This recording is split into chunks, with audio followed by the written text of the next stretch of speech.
Hey, what's up, guys? Starbreeze has done an entire hour-long live stream updating us about the state of Payday 3. It is an absolute disaster, and we are going to take a look at what they have to say, how they're going to defend this, and break it all down. Can you hear me? Yes. Heisters, can you hear us? Heisters. I feel like we should be calling them the Heisters, right? At this point? I feel like they're the ones doing the heist on us. Payday 3 is one big heist on the audience. The purpose of this stream, this is not a heist with Almir stream. Those are usually on Tuesdays and Thursdays. The purpose of this stream... Yeah, I was most concerned about that. I was the most concerned if this was a heist with Almir stream. I thought, it's not Tuesday. Why would Starbreeze be going live about Payday if it's not a heist with Almir stream? I mean, that makes sense. Is to respond to the last days. My name's Almir. You probably know who I am.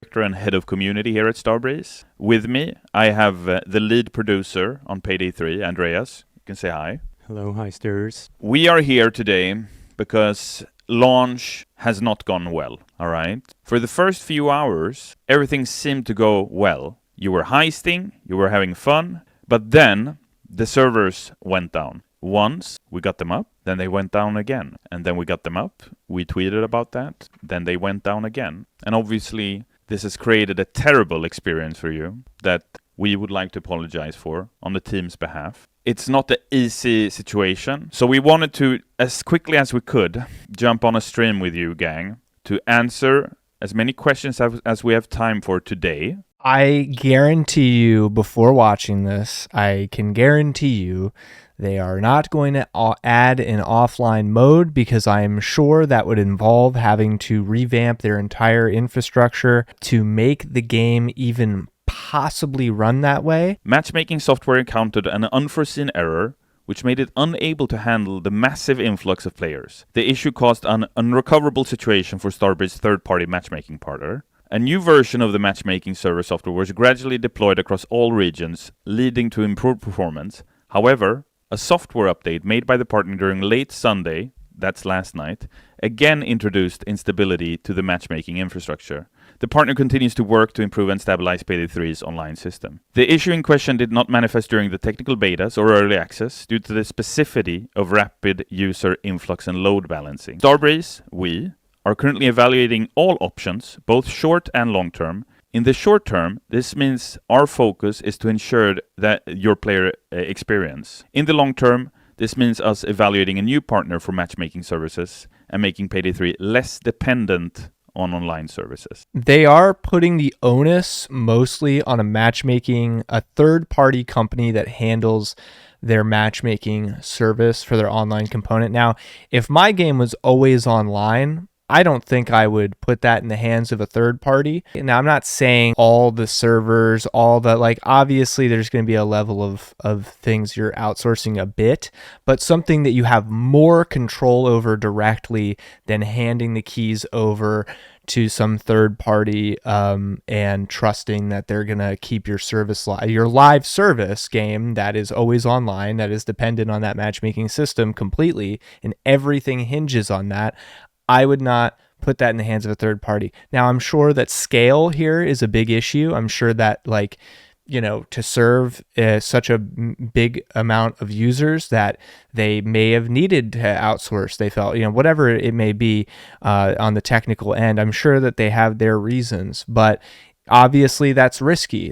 We see why that's risky, and they can't do a ton about it. They're sitting there, it seems, with their thumbs up their ass because a third party is the one who is really supposed to be fixing the matchmaking issues. This does also allow Starbreeze to pass the buck, and they don't have to take a ton of responsibility. And I understand that this might not mean a lot to you. We want to apologize. This launch, like Almir said, did not go as expected, and we understand understand that many of you are extremely frustrated. We are too. We're still proud of the game. We know that many of you enjoy the game that has managed to play it, and we are doing our utmost to solve the current situation. And again, I understand that what I'm saying now is pretty vague because I'm not giving you guys a timeline. I just wanted to get it off my chest. Everything is on the table for us right now. There are questions about offline mode in chat, how we are going to move forward. We cannot give right now a clear yes or no answer on this topic because 4 days since launch, we did not foresee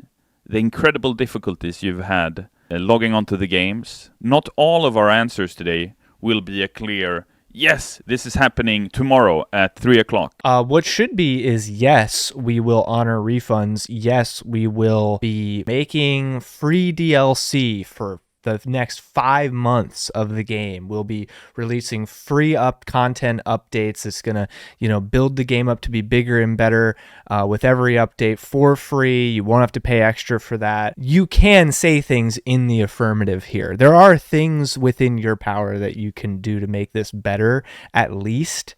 So this is wild. Also, I want to say that we're constantly monitoring what you guys want to see. Obviously, offline mode is one of those things. We're also seeing a lot of requests. It's not one of those things. It's the thing. It's like the thing. It's the takeaway that everybody has said pretty much. They're already trying to minimize. They're already like conflating things. They're already trying to like downplay things. They're already trying to pass the buck. They're already trying to move the goalposts and say, oh, we can't say anything. Then why are you even doing this right now? Why did you even go live? Why are you even talking to people? If you have nothing actionable to say, then this is pointless. We can't commit to things in this live stream here because everything that we want to do means people working on it, right? And evaluating how much time it takes to actually do something. They've had all that time to discuss internally, but on the business end, on the technical development end, everything like that, talk to their third parties, but and then that trickles down to the community managers, and then they're going to facilitate this to the community.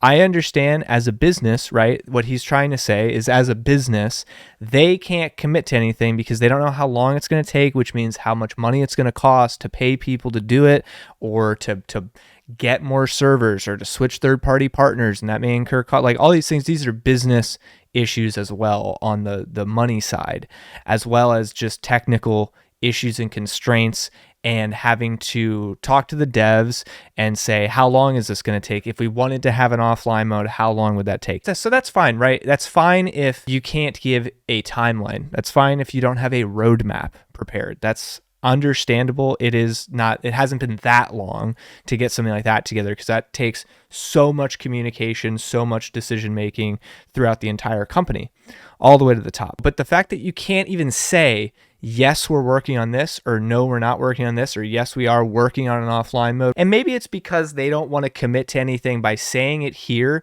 and then digging themselves an even deeper hole, a deeper grave, it might be at this point, by then not delivering on that later too. I don't believe that they can't commit to anything here. Obviously, the community manager doesn't make any fucking decisions for like the course of the game, really. Like they bring feedback to the devs and they communicate with the community and blah, blah, blah. And they have no decision-making power. So that's understandable. I would be shocked if you haven't discussed these things internally. So why are you still being vague? Why do you still have nothing to offer? Nothing to show? But again, that does not mean a commitment as of today. A comment regarding why the game is always online for now. When looking at what worked and didn't with Payday 2, we wanted to find a way to avoid the negative aspects of Payday 2, among those rampant cheating and unreliable hosting. Payday 2 is peer-to-peer, and it ran off of Steam's servers. And now I believe it's running off of the Epic Games, like Epic Online servers, which I wonder if that's who they're using for Payday 3, because if that is the case, this is a very, very bad sign for Epic Online for using them as a third-party server host, but I don't know for sure. One Payday community across all platforms. To deliver on that and other possible additions such as cross-progression, leaderboards and more, We needed to ensure that every player is on the same version of the game with stable hosting across all platforms. Neutral hosting outside of the platforms would solve that. Rest assured that everyone who can do anything to remedy the problems is working on it. With the team focused on solving our biggest problem, these others matters will most likely have to wait. There is currently no safe house in Payday 3, and I definitely see in the post-launch an opportunity for us to create a safe house. It will be an interesting feature or not. That's up to us as a development team to think about properly and see how it aligns best with the Payday 3 experience. What was the point of making this game at all? Why did you have a game like Payday 2, which was a finished, complete, finally, it took time. It had a rocky launch as well, but they added a lot of content to it. There's a lot to do in the game. It has a lot of features. It has a lot in the progression system. It has a ton of stuff that is cool looking or whatever that you'd want to play the game for to unlock and all that. It has a lot of missions that they added over time and a lot of content. Why did you even make a third game? Why did you release it so soon? Why does it not have all these features that were in the previous game? Isn't the sequel supposed to be bigger and better than the last? So why did you cut a bunch of stuff? I know the answer. I'm just trying to go through the thought experiment. We'll do it together.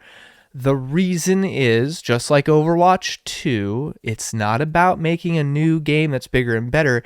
It's about getting everybody over onto this new architecture, this new piece of software that's going to give the developers more control and ability to make more money off of their players, to increase player retention, which is good for their business model, and to implement features that benefit them and their development process and make things easier for them in the long run. But the focus is not to make the game more fun, to make a game that's more complete, to make a game that's more polished, to make a game that's better than Payday 2. That is not the goal. The goals are several other self-aggrandizing reasons before fun for the player. Fun for the player is several bullet points down the list. That is why there's this incongruent motivation, it seems, between like what they're saying and then what they've done so far. Think about everything they've done. If you think about everything they're saying,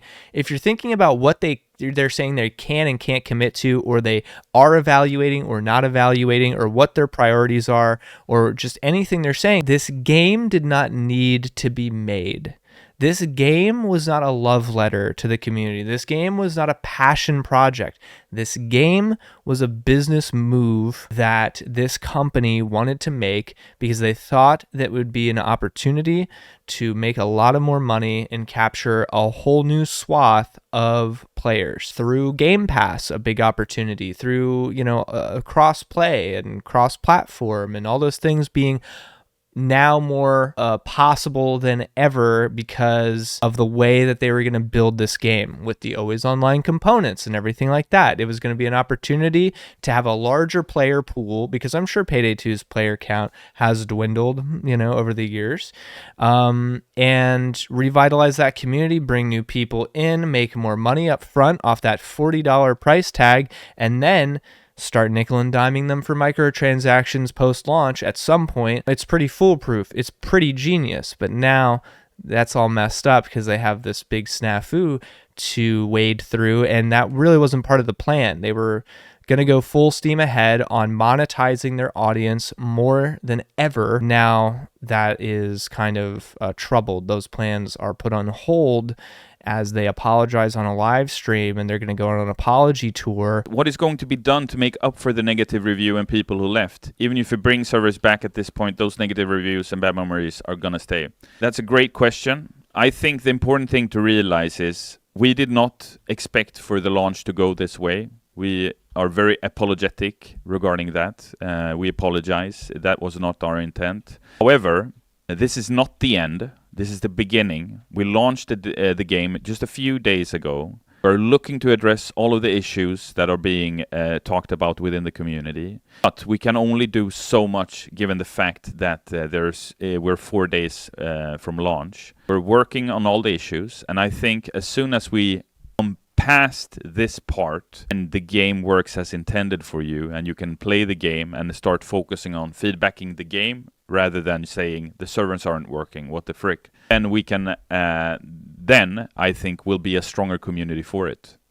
We've had situations in the past within Payday where we as developers have not made the right calls. We've come through those with you as a community, and we definitely look to do the same this time. Even right there's an opportunity to say, yeah, you're right. That is a good question. We plan on having like free content updates. We're going to add a lot of new content in the next coming, whatever months, and that's all going to be free. We've decided on that because it is 4 days after launch. You're right. You hear like how they say like, hey guys, you got to understand, we're the victims here as the developers. We weren't expecting our game to be broken that we worked on this whole time, and we've been QA testing, and we've been looking to release at this exact time. We were blindsided that it had any issues at launch, and we're the victims here. People are working around the clock to fix the product that you all paid $40 for or more if you did special editions, or you're on Game Pass or whatever it is. We're the victims here. You should feel bad for us. Remember, we fucked up in the past and we got through that and you guys forgave us. So I think you'll forgive us again this time. That's literally what he just said, because he didn't say, here's what we're going to do. Here's how we're going to get through this. Here's how we're going to make it up to you. Here's what we would like to do to make it up to you. Anything like that. Anything to say other than, guys, I know this sucks, but this is only the beginning. We'll fix it eventually, and you'll just forget about it because you're fucking dumb. You guys are all dumb, and you'll forget about it. And it'll be like 6 months from now, no one will remember or give a shit, and you guys will play the game anyway because it'll be pretty good. And we're banking on that at least. It's wild how shitty of a response this just keeps getting. It really means a lot to me when you guys like the video. If you enjoy it, it lets me know you like that kind of content and I should keep doing it. And it also means a great deal to me when you guys subscribe, hit that bell as well to get notifications. Subscribing is free. Please subscribe if you enjoy and you want to see more videos like this. I cover a wide range of topics in tech and video games and a bunch of other stuff that interests me. I hope you enjoy. Thank you so much for watching. It means the world to me. You have no idea. And I'll see you on the next one. I hope you're having a great day.